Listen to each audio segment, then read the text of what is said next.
Good afternoon. It is 3 o'clock. It's time there and to start our classes on financial health, financial literacy, and so forth. And so we're going to look at 7 steps over the next 4 weeks.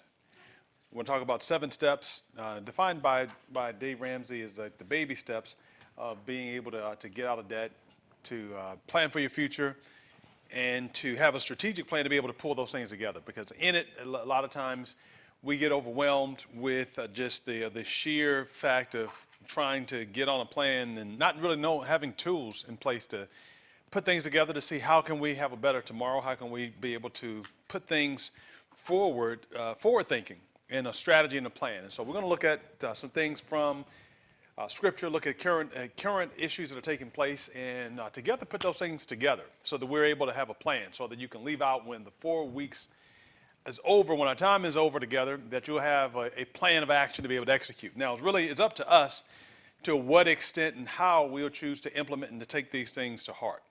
Similarly to what we've looked at in some other places, there's a lot of information, but really information only does us as much good as trying to put it into an action plan. So we'll put together an action plan, and while we'll lay out the broad skeleton and the details of it and put some flesh on it, you'll then have to work through. And so as best as I can help in being able to try to be a resource, we'll certainly be able to do so. And as we still talk of finances, I will give a disclaimer that the purpose of our time together is not to per se offer financial advice. And so I'm not trying to give specific financial advice to go into investments and so forth, but to give a broad overview. And if you take these things as principles from the Word, take them from experience, you'll be able to build out a foundation. And so the nice thing is that you're never too young to start, you're never too old to learn. So it's just really where you are and how you'll take things and to implement them, to improve upon them, so that don't feel that, well, I'm 50 or 60 or 70, 80. There's no point in me learning, or I'm 10 or 12, whatever. These are just very simple things that are sometimes have been lost sight of in society today. And so we'll talk about them. If you may have questions, and so I'll try to save some time at the end. Still try to keep our time to roughly 50 minutes or so, but I'll try to save some time at the end in case there are any questions to go over, just to make sure that we're on the same page together. So if we started as such, I'll begin with prayer, and then we're going to go ahead and to jump into these 7 things. So my objective today is I want to show you a way out, and then to start walking you through step number 1 in the 7-step process. So today we'll look at a way out, an overview. And we'll look at a baby emergency fund. And then in the following weeks, we'll build up with steps 2 and 3, then step 4 and 5, and then culminating with 6 and 7 over the course of the month that we'll have together. And again, our time will be from roughly 3 o'clock to close to 4 o'clock on every Saturday afternoon. That said, let's start with prayer. Father in heaven, we thank you for the time to be able to learn about finances and to see it from heaven's perspective. Thank you for the principles of your word that will guide us and lead us. We all are in different stations and situations right now with where we are in our financial being, but we've come together because we want to learn and to improve, and we know that you give us the energy, the grace. You're the one that supplies us with the ability, and so we thank you for that, and we ask for the Holy Spirit to guide us and to bless us as we learn together today. In Jesus' name, amen. So what are these 7 steps that we'll talk about? And so again, what are the 7 steps that we'll look at? And we're going to break these apart over the course of 4 weeks together, and we'll look at them more in detail. So today I'm just going to give a brief overview of them. I won't comment on them too much, just briefly mention them. So step number 1 is we're going to talk about saving $1,000 for a baby emergency fund.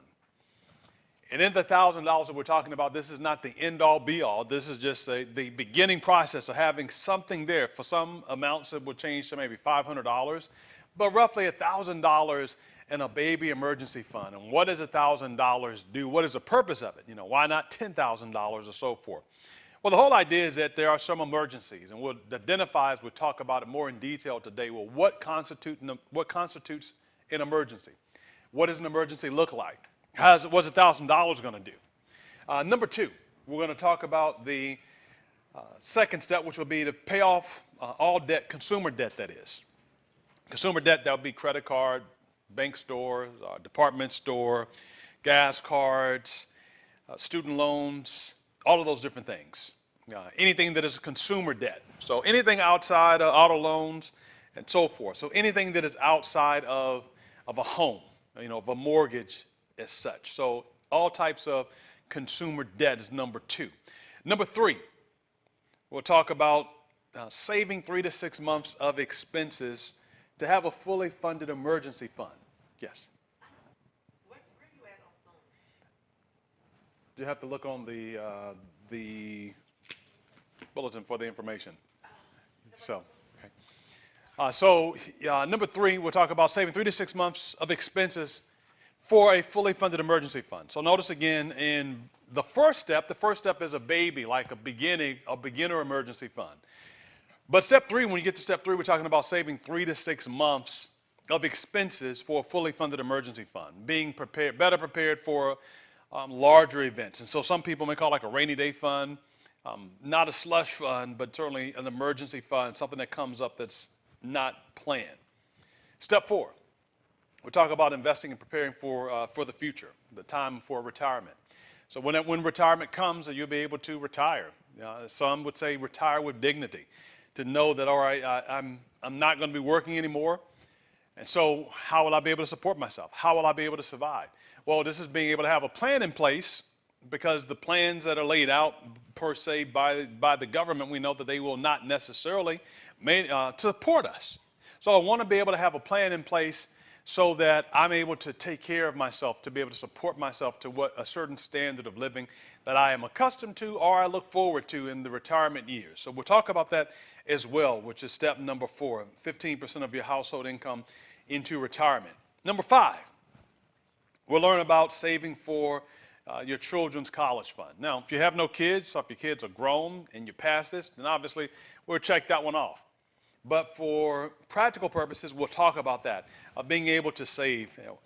One of the biggest challenges today is student loans. And you'll see some of the numbers that have impacted with student loans and how it has grown exponentially. Well, what can we do as parents to be able to prepare for that, whether or not we have our kids going to school, whether they will go to school or not, but to be able to have in place a plan so that they might be able to, or they will be able to go to school. It may not be the dream university, but to be able to go to school, to be able to get an education. Number 6, we'll talk about paying off the home early.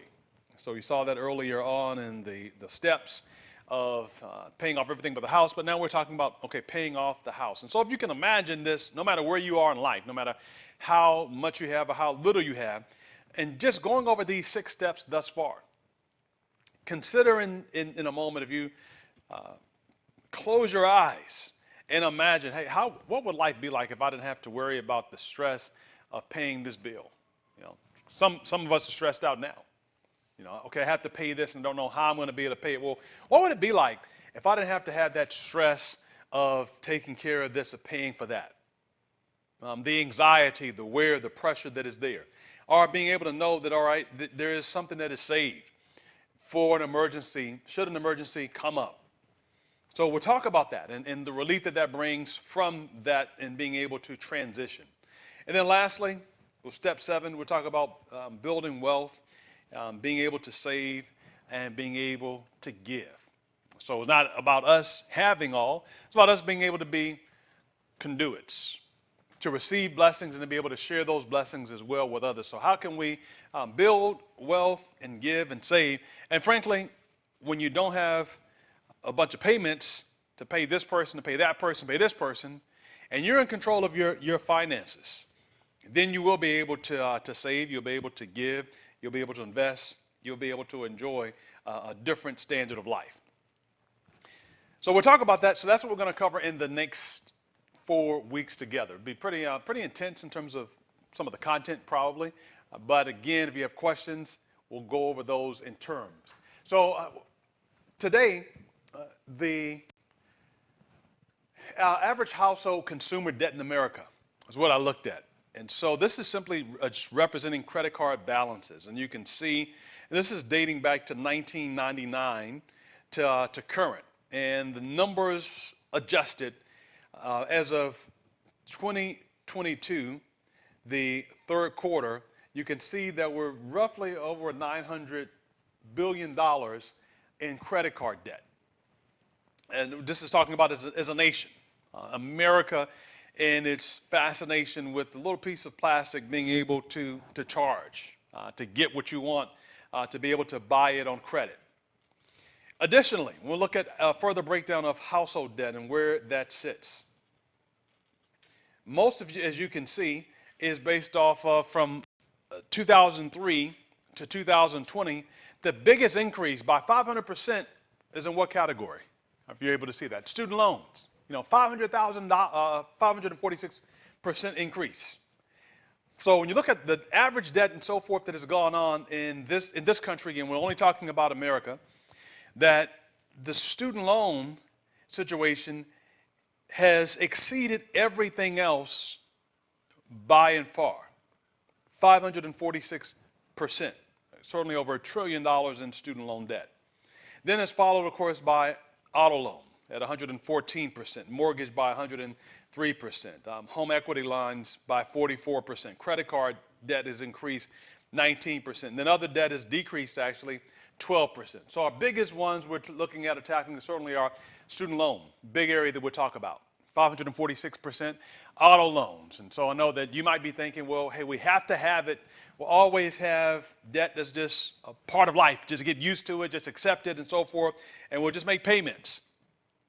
Well, our objective as we look, of course, through Scripture and in these principles is we have to change our thinking, to change our outlook, to change the way we see things. If you always see the world in one lens, it makes it difficult to be able to see it any other type of way.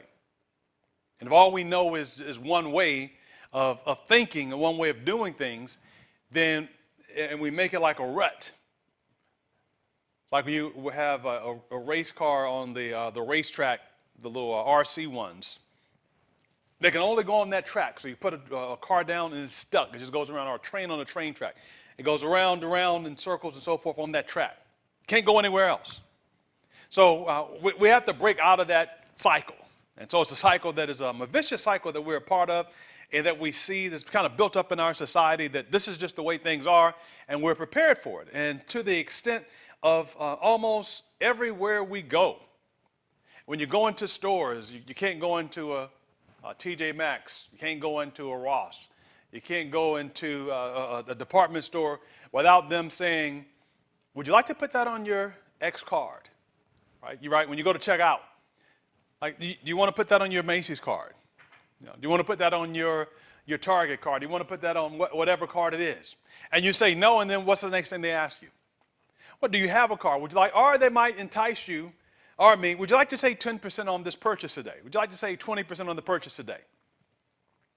And you say no, and they'll tell you, well, that could be, $50 you could save. And then you start saying, well, $50, that sounds pretty good. I can save $50 on this. Well, how can I save $50? Well, if you just open up a credit card, we'll give you 10% off. The offer sounds so good that you almost don't want to refuse it. But we've been conditioned in many ways to figure that's a way of life. What is the monthly payment on it? Is our mindset. As what is the monthly payment? Not, how much is it going to cost, but what is the monthly payment on it? So transitioning from what is the cost is a different set of muscles to work. Because the traditional muscle is, what is the monthly payment? How can I squeeze that into what I have? So the monthly payment is $50. When we start thinking, well, can I pay $50 more a month? And when we're already going down that road, then that's not the road that we want to travel. So we want to look at a different track, a different method. Not can I make the monthly payment, but really the question then is really not what is a monthly payment, but can I afford it?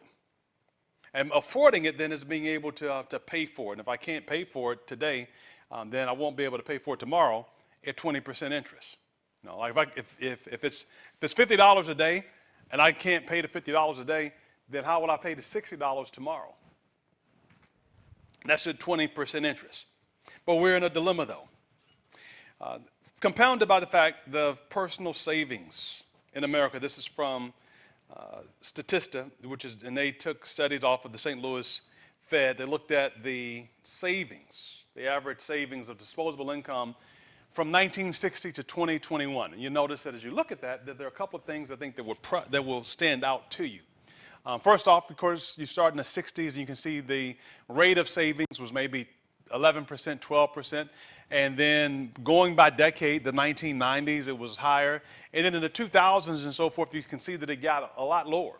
Now, what else was happening during that early part of the 2000s? Because here you can see like the savings, it really had plateaued out in the 1970s, about 13%, meaning on average, Americans were saving about 13% of their income. And then it just dropped down to about 4.5% around 2000, 2001, 2002, and so forth. And it just kind of sat there during this time. If you go back during that time, of course, in the early 2000s, we were going into, or the dot-com bust was going to be a thing. You know, internet was beginning. And during this whole time period from 2000 going into 2006, 2007, 2008, we hit what we call the Great Recession, the housing market. So what does it tell us? When you dive a little deeper, when things are relatively good in terms of the economy or money, easy come, easy go, people don't have a need of saving. Really no point. Why should I save when I have a job? Why should I save when I have a car? Why should I save when money is easily accessible? So these are the numbers, but the numbers also tell us a different story. And the story behind it, you look and see, well, what was taking place during this time period? And so again, the late 90s to 2000s we're going into the dot-com era. People were very optimistic of new jobs being created by the Silicon Valley, boom of internet, technology, and so forth. All of those things helped to be able to proliferate more jobs and so forth. And so that rode well for a while. And then again, you come into 2008, going into 2009, we had the Great Recession. And during the Great Recession, succinctly, we had the housing market took a tremendous nosedive, where many homes that had been sold, where the value of them did not stand due to bad debts being packaged and securities and so forth. But as a result, people started saving money, right? Because the value of your home is down. You're not really sure what's taking place. The economy looked like it was just going to on skids. So people begin to save money. That's like a reaction. When things are good, I don't need to save. When things are bad, maybe I want to tighten up the wallet just a little bit, maybe to cut back on some things. So maybe I can't go to the movies. Maybe I'm not able to eat out. Maybe I won't be able to buy this luxury item, this dress, this shirt. I had to put back. And so we'll start saving because you know what? I don't know how long it's going to be. And so this is a time period there. And so you saw in 2008, 2009, 10, and so forth, a similar response. So we were in that Great Recession for that period of time. And conversely, people save. So when there are hard times, people save. When there are good times, people spend. Makes sense, does it not? So you can see then, of course, going through after 2012, and 2012 is about 12%, then things start dropping off again. Because again, money starts flowing, jobs are in abundance, money is in abundance, things are well. Don't have an emergency, don't really need to think about it. How does that compare over to maybe to your life? All right, when things are good, just keep going with it. When things are bad, then I'll start panicking. And this is some of that response is there. When things are fine, hey, just spend it. Don't worry about it. Tomorrow will take care of itself. When things start going bad, let me start packing up a couple of dollars just in case. And so you can see the ebb and flow, the saving, the drop, the decline, the increase, and then so forth. And then you see again here a big stick in 2020. Well, what happened in 2020? COVID hit. And so when COVID hit, people started saying, never seen this before. Let me save some money. Don't know if I'll need something. I don't know what's going to happen in the future. So I'll save some money. And then, of course, in 2021, things started getting a little better. So consequently, what is human nature? Well, let me spend some. I don't need to save as much. Things are getting better. And so if you look at this for 2022, we probably would see the same thing, probably a decrease. So again, when times are good, we enjoy. When times are bad, then people tend to save. Now, that plan, or that response, rather, is not a plan. That response is just reactionary. That's just us reacting to crisis. That's us reacting to events. That's us reacting to bad news. So we want to change our paradigm from, again, responding to bad news to being able to be proactive. And a part of being proactive then is having a plan together. That, all right, I'm not going to live my life to such an extent that I'm worried and concerned about the next COVID that takes place, the next COVID event. I'm not going to live my life so to the extent that I'm so strung out that I have no resources, so that if there is a temporary shutdown, that it's going to put me out in dire straits. So I won't live today in that mentality. I'll live with a different set of circumstances. And so we're looking at having then a way out. And part of that having a way out is being able to have a plan. Let's put together a plan then. Because one thing we know for sure is that there are going to be good times and there are also going to be bad times. One thing we know for sure is that there's going to be an abundance of money, and then there'll also be a shrinking up of money. One thing we know for sure is that there'll always be ups and downs, things that we have not planned for, things that we do anticipate and plan for. But if we have a plan, then we're able to meet it and to face it with full confidence and full courage. So I'm going to call him Joe up there, a little picture, but that's like me. And I put me here, not age, but if you can see in his hands, he has like a smile of wonderment, almost a sheepish grin, but he also has a couple of credit cards in his hand.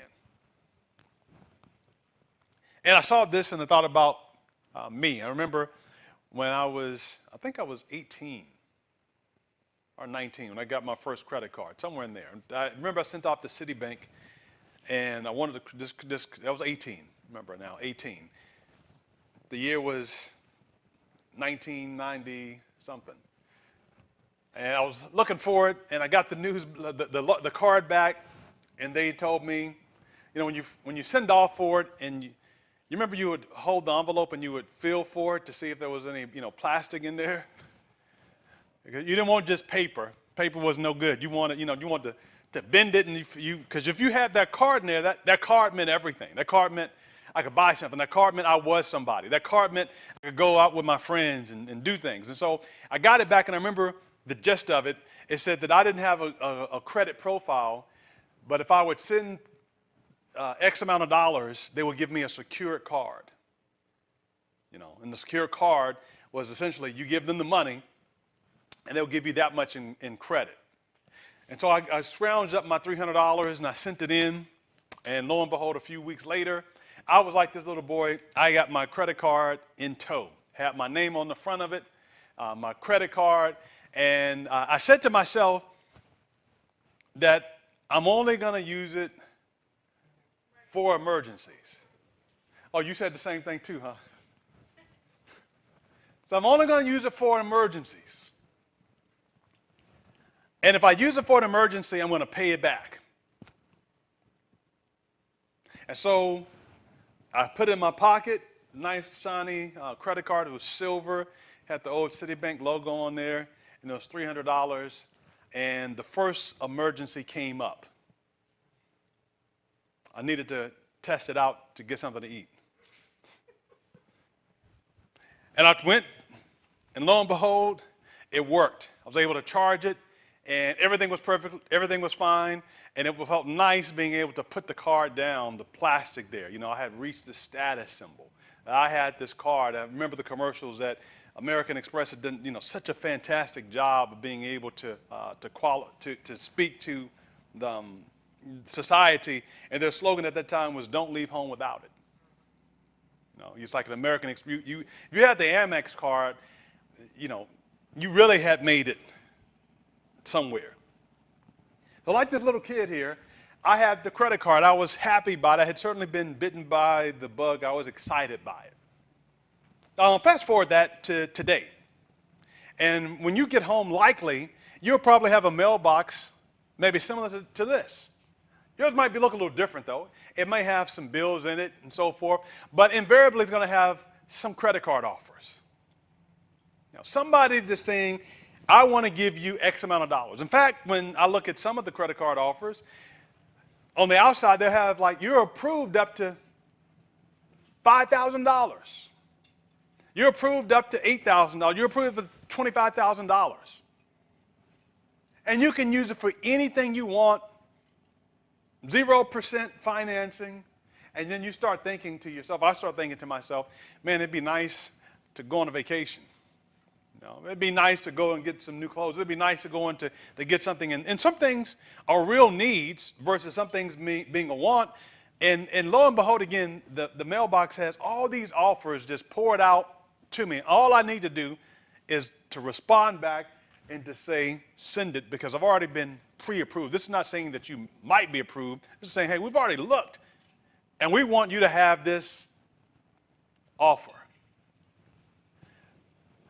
Well, part of that mentality, though, again, is the process. So let's look at what the word says in Proverbs chapter 6. In Proverbs chapter 6. So we're talking again, we have to change our thinking.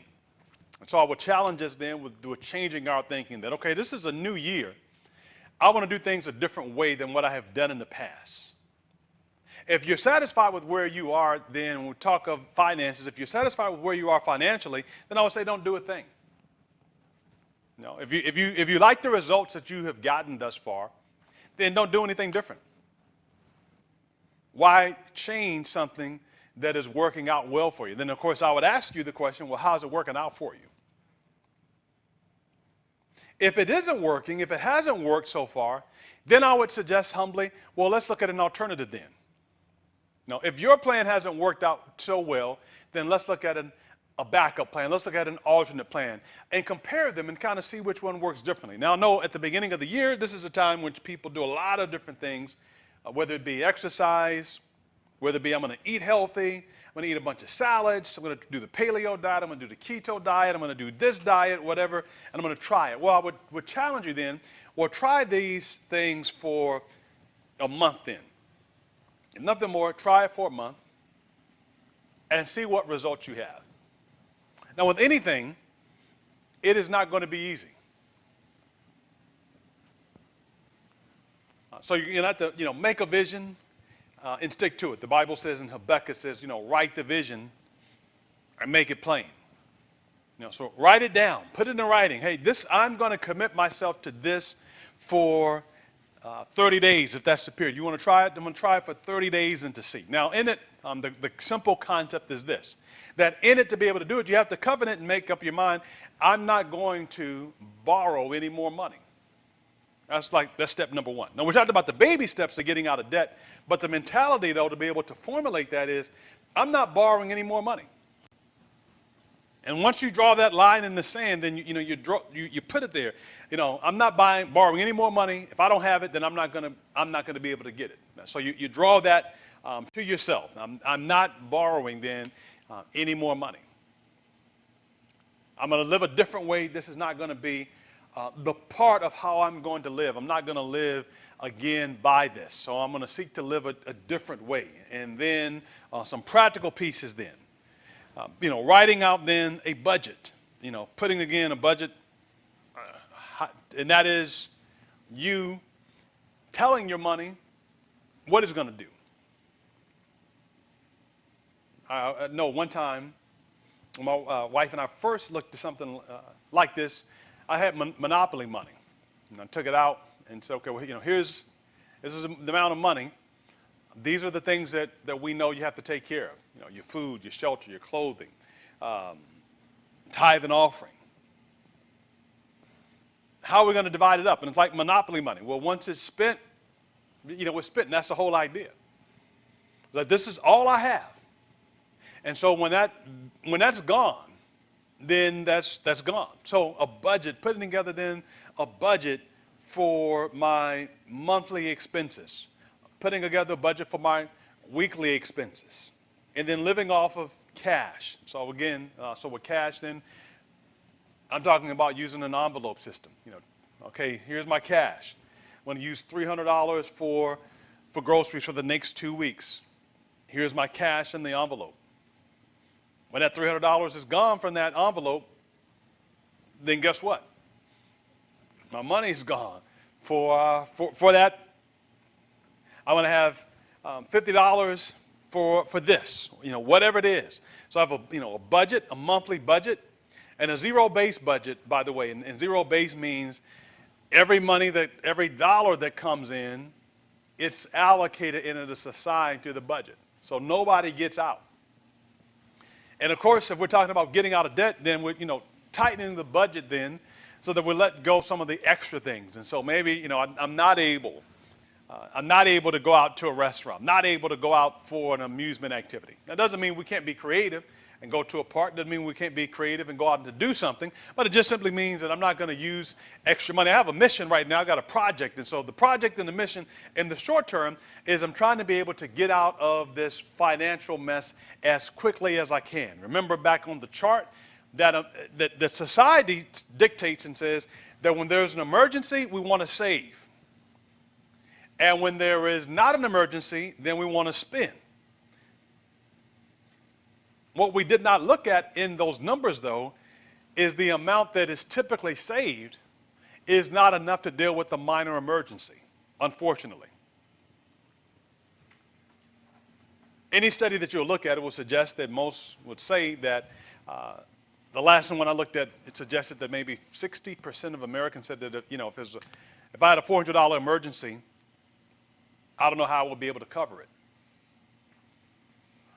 And $400 is a decent amount of money, but it's not $4,000. It's not $40,000. So the idea of saving is one thing, but being able to understand and to know what I'm saving for a purpose. And so the budget, its objective is to keep us in line with what we're telling our money to do. Not what our wants and desires are, but what I need to assign this money to do. Okay, so we have those basic things there, food, shelter, electricity, utilities, and so forth. Those things, this is what I budgeted for, this is what I'm going to allocate and what I'm going to use it for. And when it's gone, then it's gone. So we have a budget that is built for that. And we made a covenant then that, we're not going to go any further into debt. We're going to stop using credit cards. If I had the money, I can't buy it, can't pay for it. What does it mean? I won't be able to get it this month? Yes, and I guess that means I won't be able to get it this month. Does it mean I won't ever be able to get it? No, it doesn't mean you won't ever be able to get it. Just in this plan, if I don't have it, then I'm going to do without. Okay? If I don't have it, I'm going to be able to do without. So in the first step then, we talk about then the baby emergency fund. So what is this baby emergency fund for? Well, the baby emergency fund, the $1,000 that I spoke to earlier, is to take care of emergencies or something I had not anticipated or planned on. So an emergency situation might be you're driving down the road and all of a sudden the car acts up and I need to go get it serviced. I pull into the house and the garage door has been working fine and all of a sudden it's off track. I go into the house and I turn on the heat and the heater won't work. It just gave out. Things that were not anticipated or expected. That's what I mean by emergency. An emergency is not something that, is foreseen. Something that is foreseeable, that is predictable. So an emergency would not be, I need to change the oil. Okay, every 3,000 miles, every 5,000 miles, it's time to change the oil. So I would anticipate that and plan on getting it taken care of at the appropriate time. That's the foreseeable. I know that that's going to take place. Emergency, again, go out, I slip and fall, I break a leg. That's an emergency. So $1,000 as a baby emergency fund, the purpose of that is to keep me from giving up the ground that I've gained. Because when we're starting the process then of having a budget and we're saying, okay, I'm going to start working on paying off my debts. I'm going to list them all out in the budget. I'm going to list out my debts, and I'm going to begin to pay these debts off from the smallest size debt to the largest size debt. And for the process, it may seem insurmountable. But we're only going one day at a time, one step at a time. But list them all out. You know, the smallest one, $50 for old wireless bill, $125 for a credit card, $300 for, and list them all out. You know, the smallest one, the largest. And then once I've gotten on the budget and said, well, you know, I'm going to go on as a strict and a budget as I possibly can. And every dollar I can scrape out of that budget, I'm going to use toward paying off extra on the smallest debt that I owe. And I'll pay that one and, you know, continue to pay that one down and tack it down. So then, and I'm paying the minimum payment on the others, by the way. And once I paid off that one, then the additional money that I've had that I was paying toward that smallest one is going to go to the next one. And then I redo the cycle again. So now I'm still paying minimum payments on all the others. And the money I was previously using to pay for the smallest credit card debt, I'm now using towards this next credit card or this next bill. Hence, it's called a debt snowball. So the snowball is, you know, getting tighter and it's going to get bigger. So maybe in the first scenario, I was paying $15. That was like, you know, my minimum payment to pay off $100 a month. And then my next credit card, I was paying $25 a month to pay off $200. So now I'm paying that $15, and I've taken whatever extra I can find in the savings. I've taken whatever extra I could find and scrap out in the budget, and I'm putting more. So now I've paid off that $100, and so now when I go to the second credit card, I'm not paying $25 a month, but I'm paying $25 plus at least the $15 that I was paying on the other one, right? So I'm at $40 in addition to whatever else I was able to get. And so again, whatever else I'm able to get, I'm just throwing it toward that one to be able to pay that off as quickly as possible. That is the debt snowball. That is really what I'm using now, my secret weapon, to be able to get ahead. And you might say, well, why am I paying off the smallest one first versus the one with the higher interest rate? Why not pay off the one with the higher interest rate first?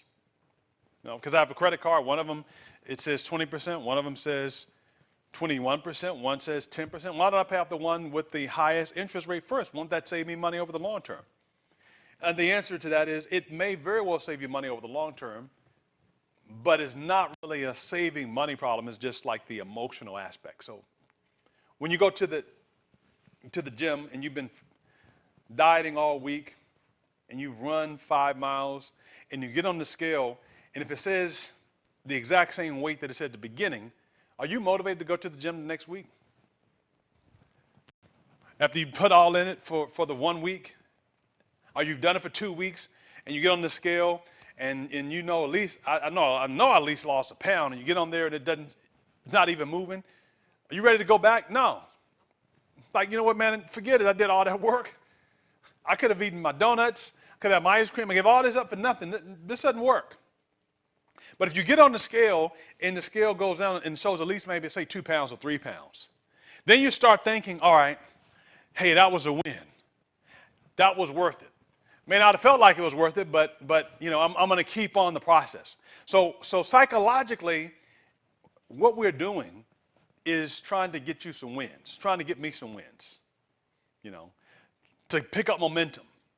You know, so it's like, okay, now, all right, I cut back and I'm paying on this smallest one, and even though it's $50, it's a breath of fresh air. Hey, I paid off $50. I knocked one of these down. I had 10 more to go, but I knocked one of them down. That's 2 pounds down. Now I'm going to the next one. All right, I knocked that one down. I have 8 more to go. That's 3 pounds. And so now it's, the weight is dropping off. That credit card debt is dropping off. Those bills are dropping off. It's psychological now. And now after a while, once you really get into the groove of things, it's like, all right, I'm not going back now. It's like, I see the difference now. I'm a dress size smaller. I can tell the difference now. My pants don't fit as snug as they did. I can walk 5 steps without getting out of breath. I see the difference. I feel the difference. Somebody's come up to me and say, hey, you're losing weight. Keep it up.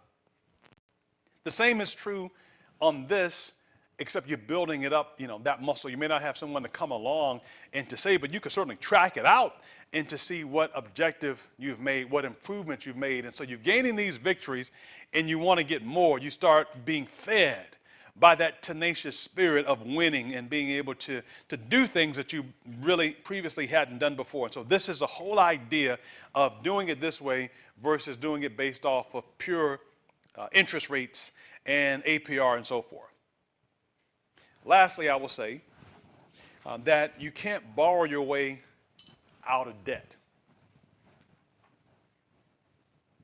Okay? Debt and borrowing only produces more debt. Well, what do you mean? Well, let's say that all your debts equal $8,000, and a bank offer comes through today and say, hey, we'll give you $8,000. Well, you still owe $8,000, right? You can't borrow your way out. The only way you can get out of debt is you're going to have to pay your way out. You have to roll up the sleeves, and you're going to have to get busy with it and pay it off. So you don't get out just by the waving of a magic wand. You only get out by paying it out. And so having a plan to be able to pay it off. This is Proverbs chapter 6, verses 1 through verse 5. Proverbs chapter 6, verses 1 through 5. The Bible doesn't say much in many places about debt, but the Bible does in over 2,000 places, talks about finances and wealth and so forth. In fact, Jesus talked more about stewardship and finances than he did about heaven or hell. In Proverbs, the 6th chapter, verses 1 through 5, it says, my son, if thou be surety for a friend. And so another word for surety would be like if you are a co-signer for a friend. If you have stricken hands, if thou hast stricken thy hand with a stranger, thou art snared with the words of your mouth, you art taken with the words of thy mouth. Do this now, my son, and deliver yourself. When thou art come into the hand of thy friend, go, humble thyself, and make sure thy friend. Give not sleep to thine eyes, nor slumber to thine eyelids. Deliver thyself as a roe from the hand of the hunter, and as a bird from the hand of the fowler. So Solomon says that if you have become a co-signer for someone, then try to undo that as quickly as possible. Now I'm going to borrow from what he is saying here. That if you have put yourself in a position that puts you adverse or at risk, then as quickly as we can get out of that situation, then do so. So do it with urgency. In this particular case, then, when we have signed and we have debt hanging over our heads, we've lost a lot of our ability. We lost a lot of our freedom. So I'm going to suggest then, let's try to get out of that as quickly as possible. In Proverbs 17, verse 18.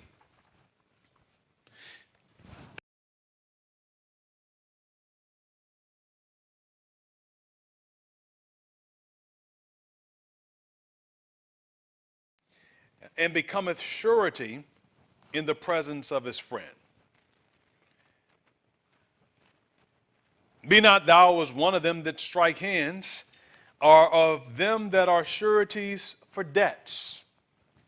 So it's saying, hey, don't be a surety for someone's debts. Don't be the co-signer for someone's debts. Don't take that responsibility on.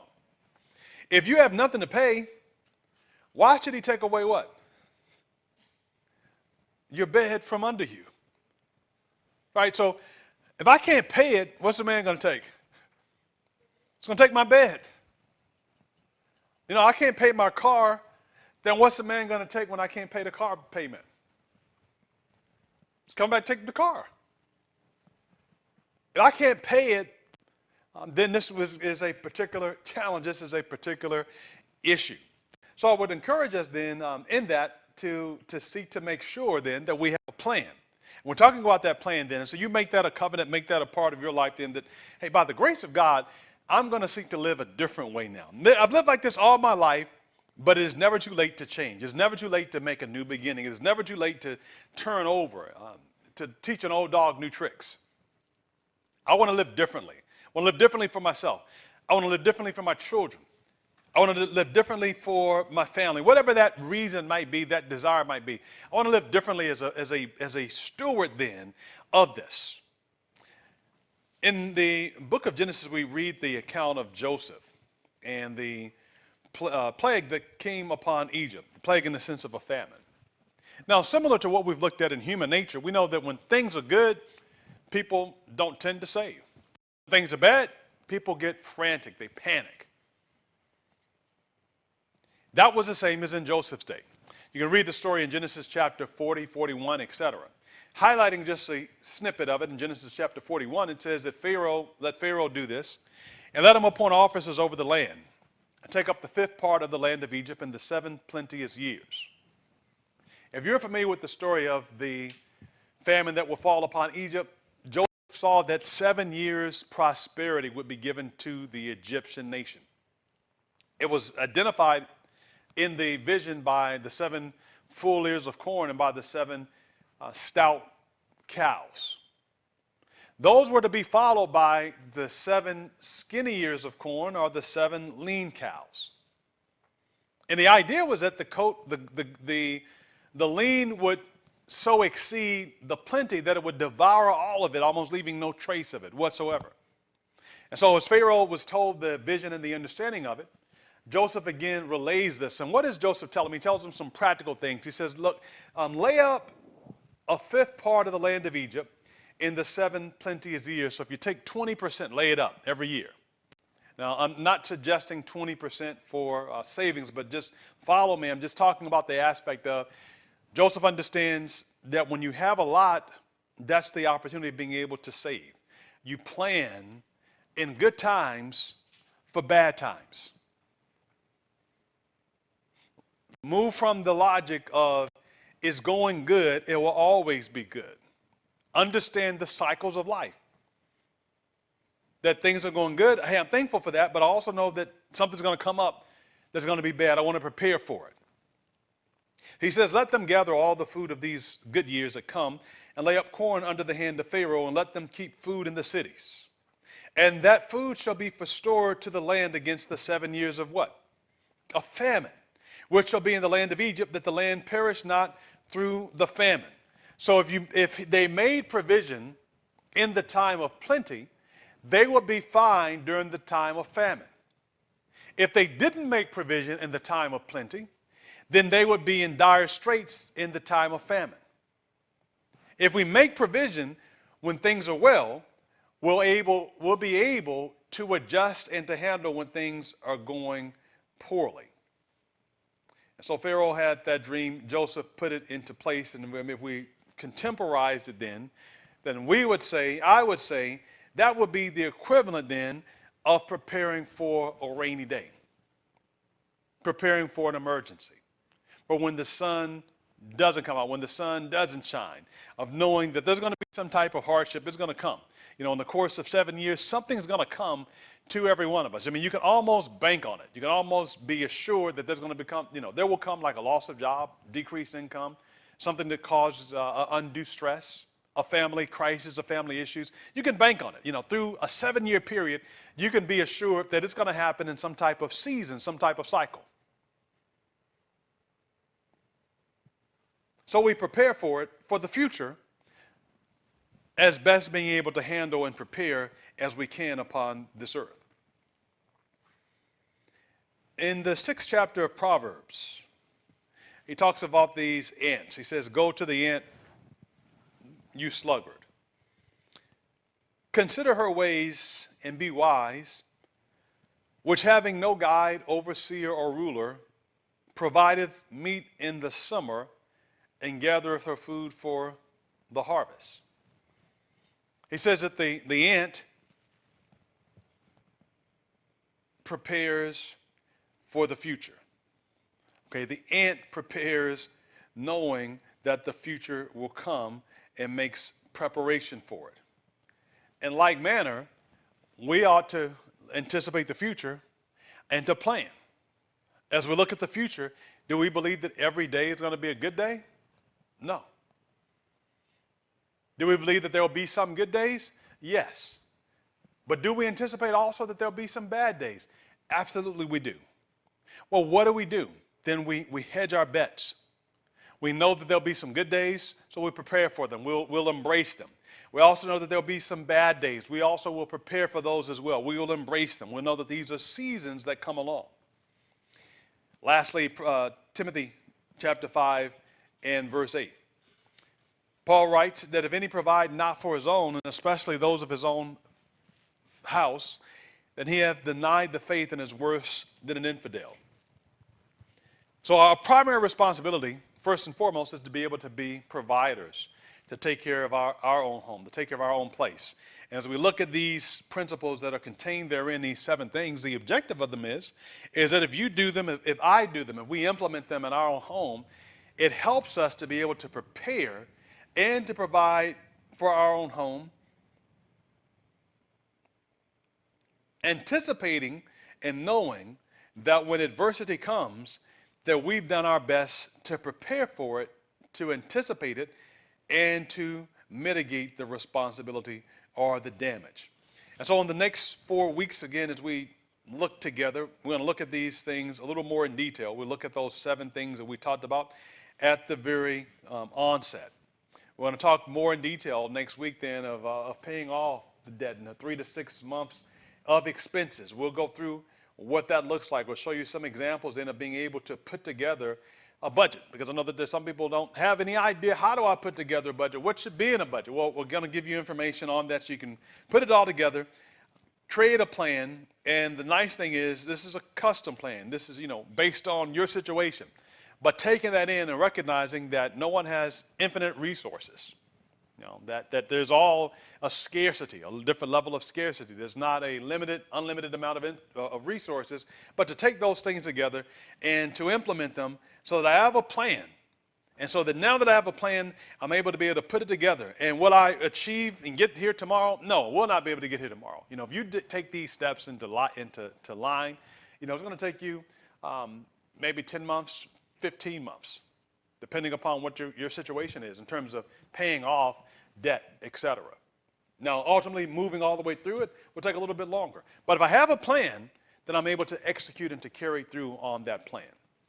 And so I'm stopping here, and I'll stop in case you have any questions. We'll take a couple of questions if there are any. And if not, then we will come back again next week, same time at 3 o'clock, and then we'll pick up on the remaining ones. So we'll take off 2 at a time is what our objective, what our plan is for our time together. So stop. Are there any questions that you may have?